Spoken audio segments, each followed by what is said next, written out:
Hey everyone, welcome to Locked On Lakers for Tuesday. Brian Kamenetzky, Andy Kamenetzky. Sunday's controversy in the Lakers Game 4 raises a larger question. Is JJ Redick getting outcoached in this series? That's next.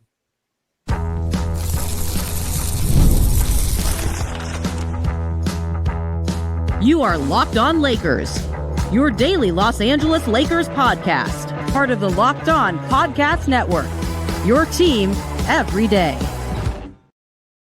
Thanks to everybody for making Locked On Lakers first listen of every day, Monday through Friday, no matter how or where you get your podcasts. This one's always free and never behind a paywall. And Locked On Lakers on YouTube is where you go hang out with 35,000 subscribers, Andy, actively responding to what happened in Game 4. Still, to say the least, the comments section was en fuego on Monday for Monday's show.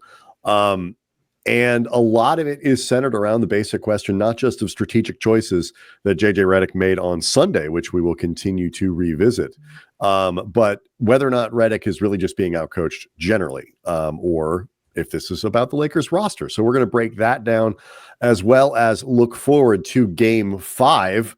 But first, we do want to let you know that today's episode is brought to you by the Amazon Fire Stick TV 4K.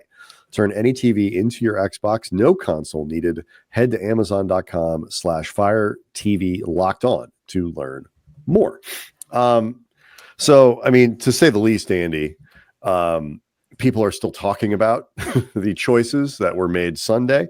I know I spent a lot of time over the course of Monday, reading other people's thoughts and kind of revisiting my own. The newsletter for people who sign up for the Locked On Lakers newsletter, it was all about this. I find it fascinating, just the strategic choices that were made here. First thing, before we get to this larger question of Redick's coaching performance in this series, has time changed your evaluation of what he did on Sunday? Yes, in the sense that I hate it more. The more time I've given thought to this decision, which I said.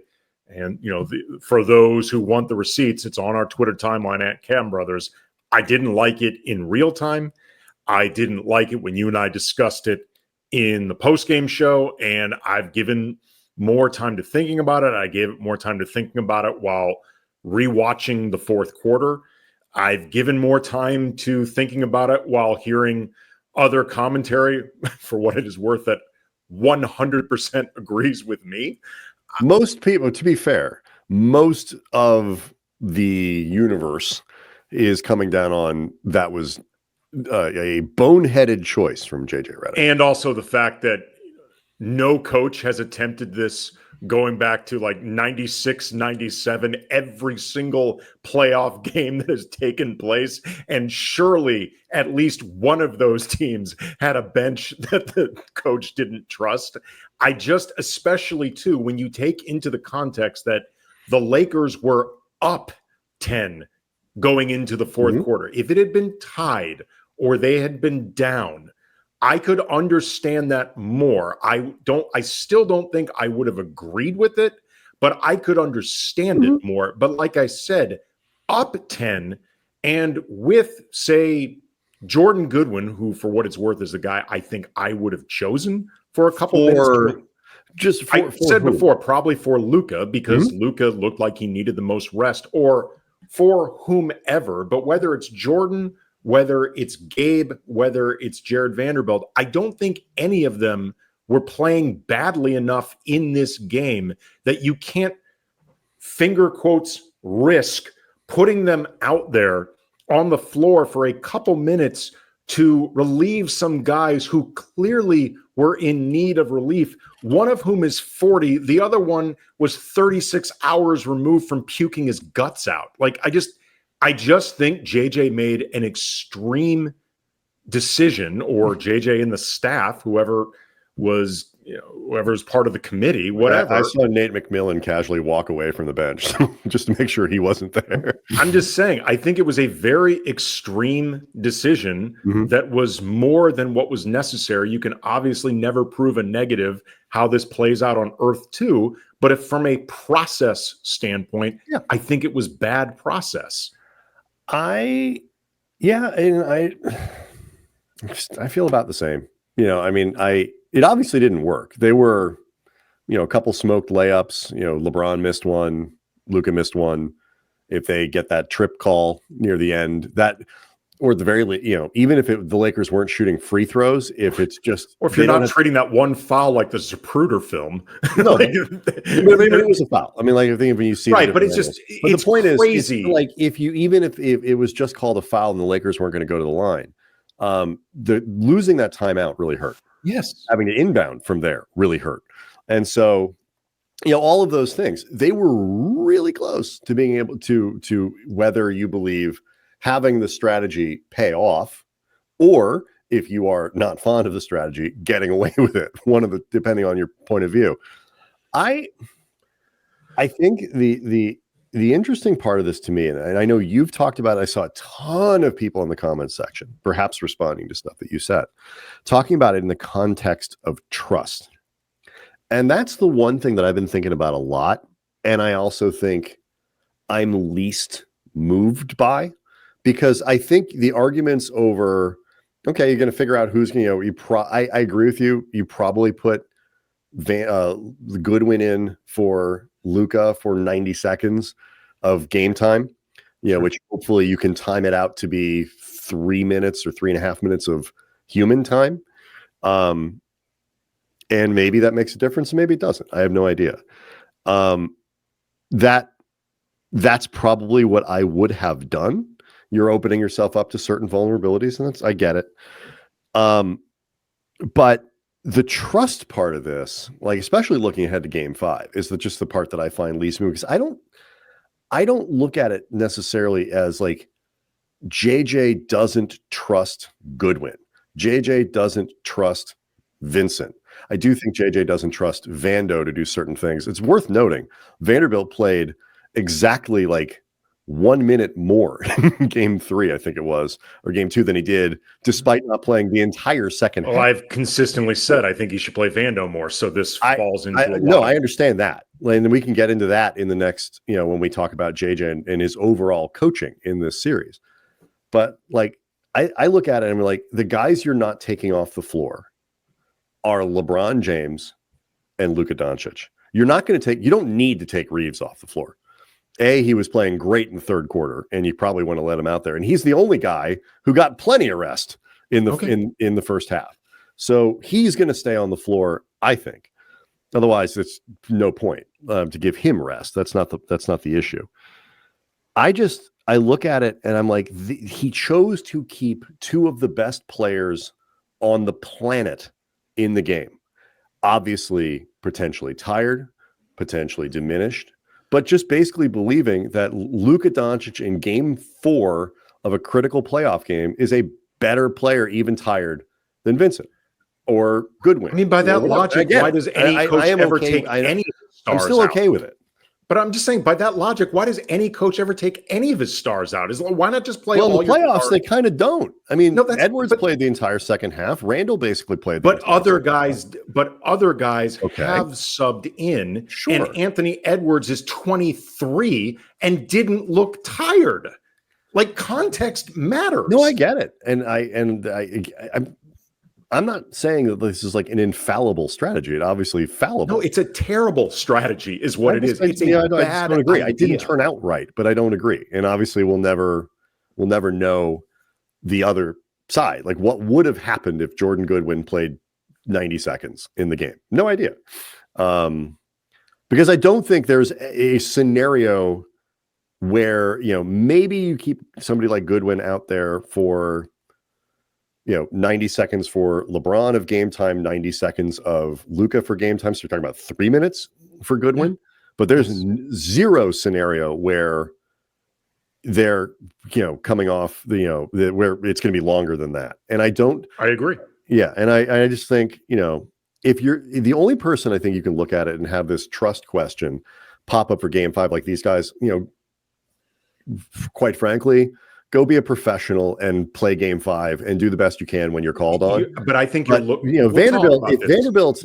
You're looking at this from the wrong way, in my opinion. Okay, we'll talk about it in a second. You're missing something pretty big. If Vanderbilt didn't, think the team trusted him, he would have thought that going into that game, because he's his playing time has been severely curtailed. It's one thing to have your playing time severely drop. It's another thing to see yourself not play when your team has a 10-point lead.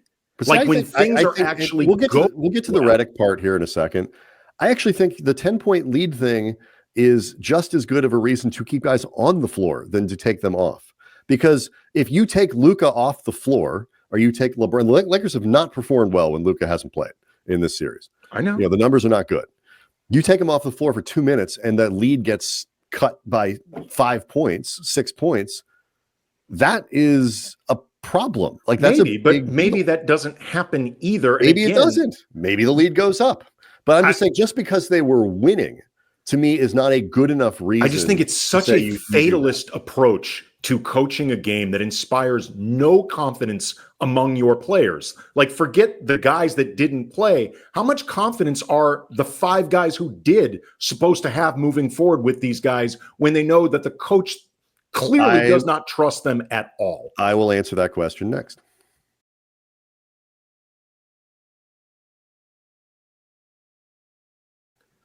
Locked on Lakers is brought to you by Monarch Money. You ever check your bank account and wonder, where did all the money go? Between dining out, online shopping, entertainment, it's easy to lose track, and that's where Monarch Money comes in. Your personal CFO, giving you full visibility, control over your finances. Monarch Money, it's not just a budgeting app, it's a complete financial command center. You can track all your accounts, investments, and spending all in one place, so you stop managing your money, start building your wealth. It's convenience. Instead of juggling multiple apps, you can use Monarch to check your finances, track spending, even plan long-term goals, and managing money with your partners smoother than ever. You can track shared and personal accounts, set goals, stay on the same page without the stress. Take control of your finances with Monarch Money. Use code LOCKEDONNBA at monarchmoney.com for 50% off your first year. That's monarchmoney.com. Code LOCKEDONNBA for half off your first year. So my basic response to the question you asked, like, what does that mean for the 5? Is this where you think I was looking at it wrong, that the 5 guys who did play will lose faith in the players? I think that's one way. But it's not the way I was referencing. I was just responding to your comment. Yeah, I'd say if LeBron didn't have faith in Jared Vanderbilt, yesterday isn't changing that. If Rui didn't believe in Jordan Goodwin, yesterday is not changing that. Well, it might have if they did. What do you mean? If they did actually believe in them. I disagree. Because it wasn't. I don't think it's. I think you're personalizing it. And I think a lot of people are personalizing it way beyond. Or you're personalizing it in ways that no other human being seems to understand. If you think as a coach that you're going to get a better performance out of Luka in that time period than you would Vincent, Vanderbilt, Goodwin, whomever, and you take Luka off the floor because you're functionally worried about either hurting those guys, the confidence of those players, or the confidence of your team in those players, I think you've lost the threat. Look, the chief reason I wouldn't have done this isn't because I would have been thinking meta about the confidence issues. I wouldn't have done it because I think it's a stupid, overreactionary way to approach it.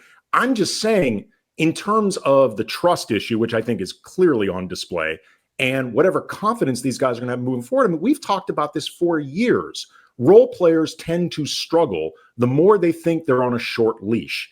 If they didn't think they were on a short ass leash before, they're really going to think they're on one now. So good luck getting. You got to win the game, and so but you also have to try to empower these guys to be the best. You have to try to empower them to at least be the best version of themselves. And they weren't doing anything wrong in Game 4. You don't. They didn't do anything in that situation. That's not the right time to empower people. If you don't think that gives you, if you think there's a 4% better chance, I think he was wrong. I think he was wrong and he panicked. I think JJ overthought and panicked there. That's a different question than the trust question.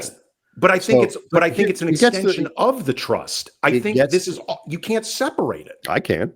Well, I think the trust question is by far the least compelling argument to me about any of the stuff that JJ did in the second half.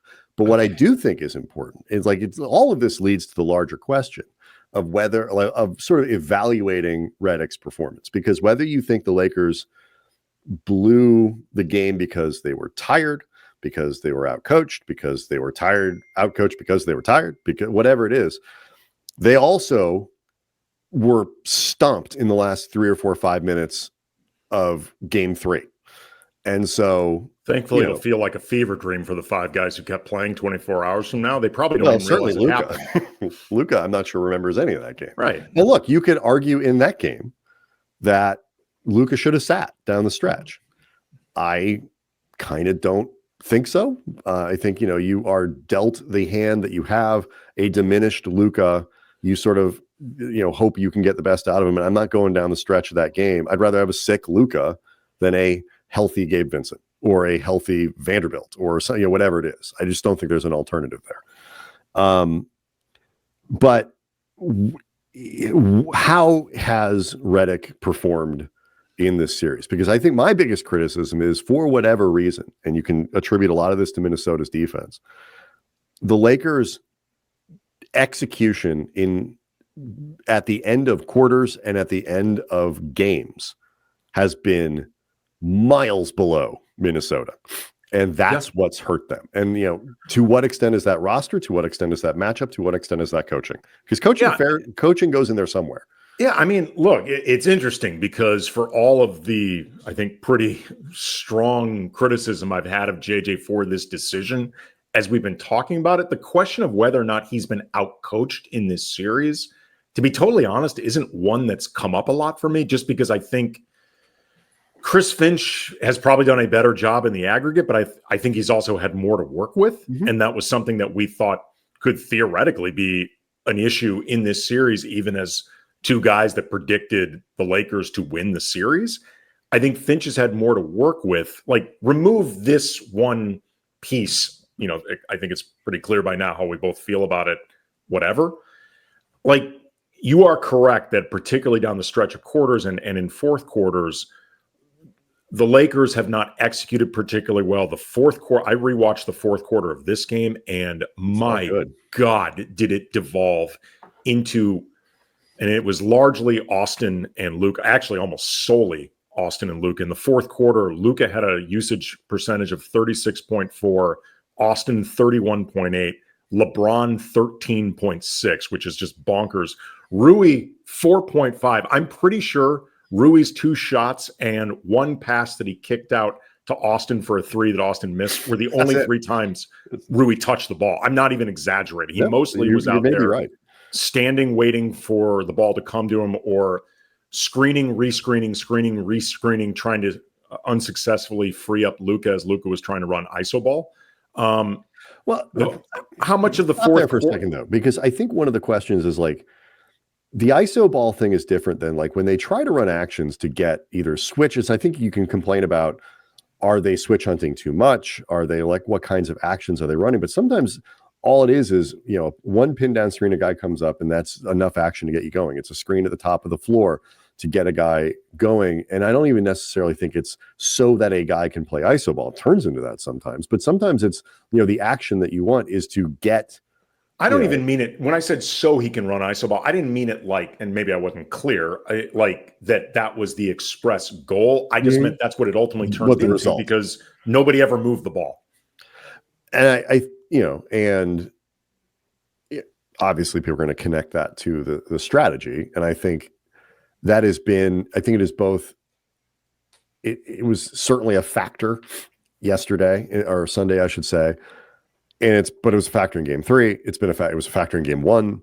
It's been a factor anytime the Lakers can't encourage teams to throw more than one body at their best players. And I think this, of all the things that we missed, even while acknowledging that Minnesota is a really good defensive team, a really good offensive team, I get people back to the show where the Lakers, the opponent was determined, and the entire chat board was people mad at me because they thought I was, pumping up Minnesota too much.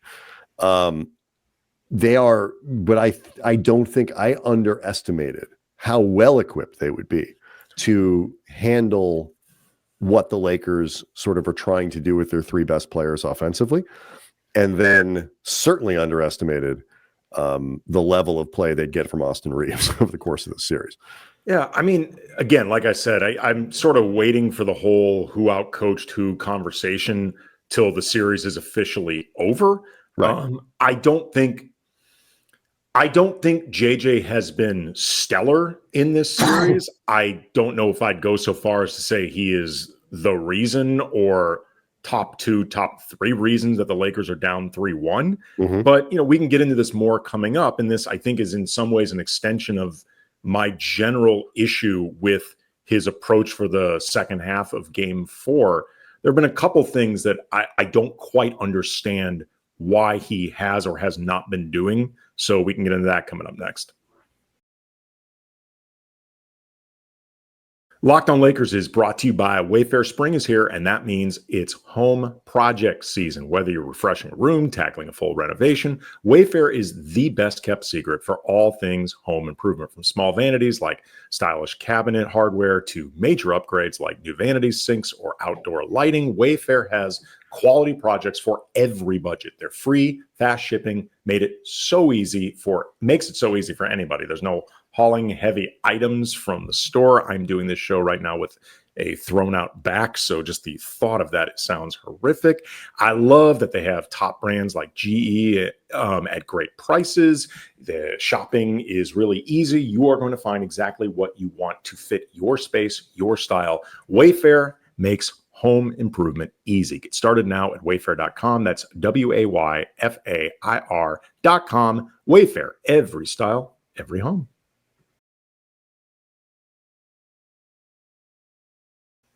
Quick reminder, Locked On Lakers is also a newsletter that you can get 5 days a week. Go to LockedOnDaily.com and click on the Locked On Lakers icon, and you are registered to get all that goodness in your inbox 5 days a week.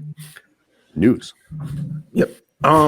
Thinking about some of the things that, we were talking about, what we'd like to see in Game 5, different approaches. Obviously, the Lakers are operating from a position with zero margin for error, and they're going to have to not just start winning at least 3 out of 4 quarters moving forward of every game. They really got to start winning the fourth quarters, especially. I don't understand. I've said before, I would like to see Jared Vanderbilt play more, but I also don't understand how he's been used when he does play. Like, he has spent very little time on Anthony Edwards, who that matchup was so anticipated. Some may remember when we had Ben Beacon on to do the crossover preview episode with Locked On Wolves, he broached the idea of starting Vanderbilt just specifically for the matchup, which we both told him that's not going to happen. But many people I heard previewing this series brought up the concept of Vando as one of the prime guys to deploy on Ant. And if you go through matchup data, like, that is barely happened. Like, even acknowledging Vando hasn't played much, if you go through individual matchups, he has spent very little time on Ant. He's also spent very little time on Jaden McDaniels, who has been a surprise agent of harm against the Lakers. And I'm just wondering, like, you're taking a guy, not using him to at least his theoretical best strengths, and then complaining that you're not getting anything out of him through the form of not playing him. And it becomes in some way cyclical. You don't like what you're getting out of the guy, but you're not playing the guy towards his strengths. So what are you expecting? In the same way that, like, Gabe Vincent or Jordan Goodwin, if you give them very little time on the court and then complain about their lack of production, it's like, well, unless the standard is shoot 85% from the field, like, you have to give them a requisite amount of time on the court, a requisite amount of involvement, or you're not going to get jack from them. But it's hard to demand both little playing time and high production, use outside of your strengths and good showings. So that's something that JJ, and this also, I think, gets back to the trust part of this with the bench that I think is really coming through.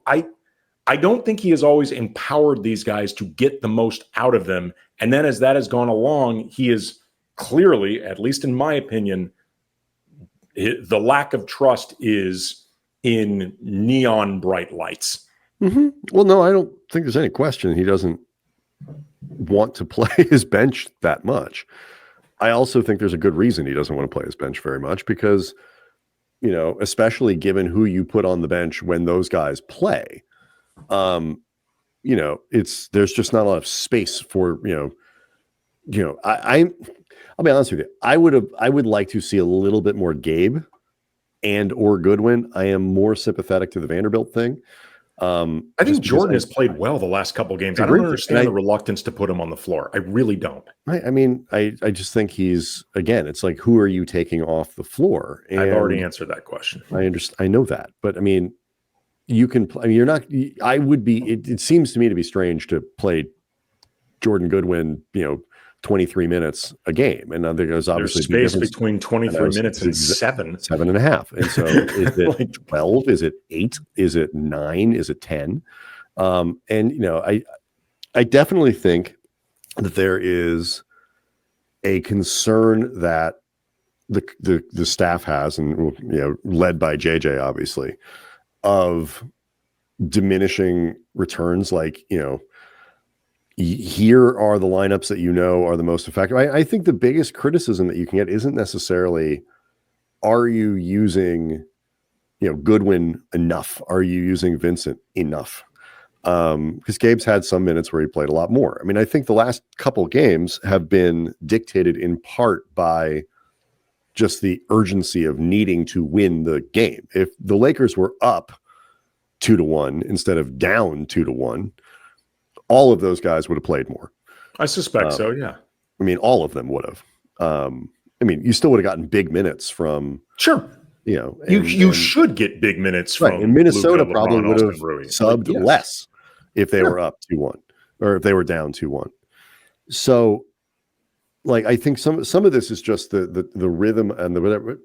Vanderbilt is just such a fascinating player because we did this last year too. Like, this is none of this with Vando. 2 years ago, he didn't play last year.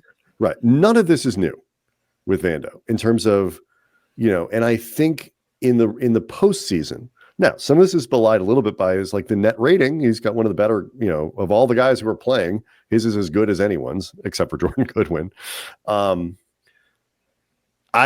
It's that kind of, are you running stuff and doing stuff and scheming things to get the most out of Reeves? Are you putting him in the best position to succeed? Are you getting enough touches for Rui like you did in game 3? No, but like, initially, right. When in the games where Rui has played well. And then, so how much of performance is what the coaches are setting you up to do, and how much of it is just don't be so bad. Reeves has just not played well. And the Lakers, if you had told me going into the series that Reeves was going to be overall pretty bad in this series, I'd have picked Minnesota to win. So would I.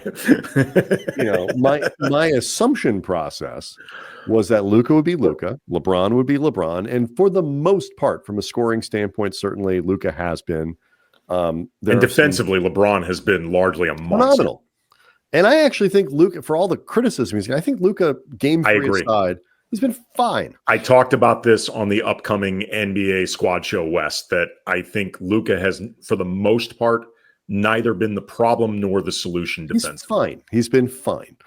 And, if you told me that, but if you told me Reeves was going to play this poorly, I'd have picked Minnesota. Because the whole thing is, especially if you were going to tell me Jaden McDaniel's going to play this well, and Julius for that. Julius Randle has been so good. But I expected Randle to play well. I expected Reeves to be better. And like I said, because I know a couple people, there were some interesting conversations going on in the YouTube chat about whether it matters. Like, first of all, in Twitter, it's been a big topic of, has Ant outplayed Luka? And I think there are arguments you can be made for both, where the answer is distinctively yes, is in crunch time.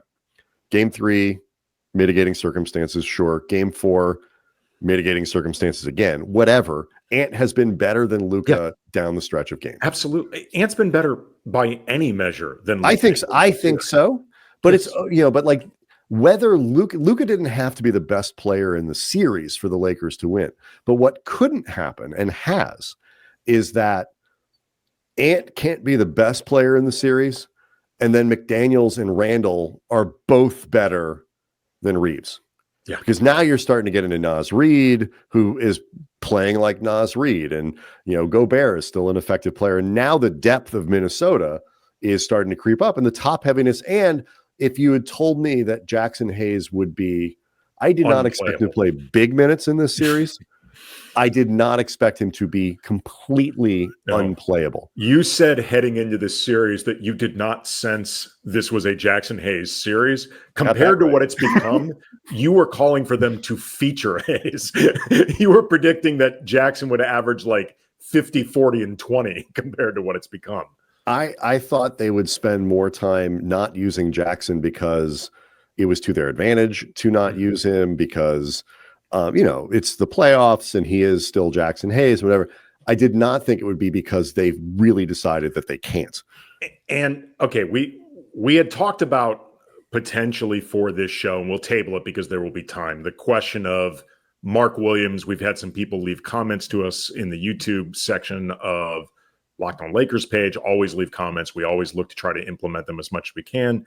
A lot of Mark Williams, I guess, seller's remorse. And that's a topic we can have maybe later this week, whenever. But one thing, though, that I think is more immediate, they made a mistake not converting Trey Jemison or Christian Koloko. Mm-hmm.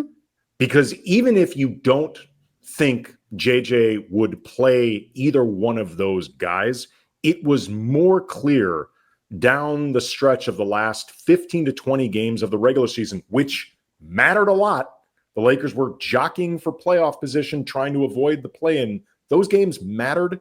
JJ trusted Jemison or Koloko more than Alex Len, the veteran that they signed with the idea of he could end up in the rotation. He could end up somebody that plays 10 minutes a night. And very quickly, they decided, nope. And if that's the case, and I don't even care that they brought in Len, whatever. I think there was no street free agent out there that I think was obvious that they could have brought in and didn't. I don't think the opportunity cost. When you signed Len, we told people it wasn't going to matter, right. But okay, but fine. I don't no harm, no foul. I don't have an issue with the decision to sign Len. I think there was no opportunity cost, whatever. But once it became clear JJ Redick is never going to play Alex Len, then sign either Koloko, who would have been my choice, or Jemison, the guys that even if JJ doesn't want to play, he clearly trusts them more than Alex Len. Yeah. And I think that was a mistake. And for what it's worth, you and I both said at the time, that's a mistake. Do I think I am not convinced either guy would actually have played. Me neither. 5 minutes in this series, but it's a process. It's for Jemison in particular is, I think, not well suited for this series. But you might be able to squeeze a minute or two here and there out of Koloko, or try to just say okay, Christian, you go do what we were hoping Jackson would do. Right. Maybe. It's one of those because I suspect it was probably a financial choice as much as anything. That makes it even worse. I want to be careful because the Lakers are cheap thing fires people up. And I just don't know the financials of how much putting them on the playoff roster, converting that contract at the very last minute of the season, how much that would have cost them in luxury taxes. But I think there was a cost, and I suspect that had something to do with it. If it did, that's a serious error. That's a process error. You can make that up in Luka Doncic jerseys. Right. Again, you and I both agree JJ would have been reluctant to play either one of them, but he clearly not playing Len. Let's say if both were on the roster and he had to play because Jackson got injured and you need a center for whatever reason, he clearly would choose Koloko or Jemison over Len because he had plenty of opportunities to play Len and chose not to. Correct. All right. So we'll look forward to Game 5. The series is not over yet. The Lakers don't need to win 3 in a row. They just need to win 3 games, one time each. Yeah. 2 of those games are at home. Just win 2 home, win a game and go win another game. And then you got game 7 on your home floor. It's basically the Lakers series to lose at this point. As far as I can tell. Yeah. The Lakers are in the catbird seat here. No, the Wolves got to be pretty frightened at this moment. Well, they have a history, Andy. You know, they almost blew a series last year, didn't they, to Denver? I don't think they're frightened. But they almost did. I'm not saying the Lakers can't pull this off. I am saying the Wolves are not frightened. Maybe. But we'll get everybody ready for game 5, where the Lakers are going to press their advantage through the rest of the series. We'll get everybody ready for that. Tomorrow, Locked on Lakers on YouTube, as we're going to go hang out with over 35,000 subscribers to the channel. Leave us questions, leave us comments. We'll see everyone tomorrow.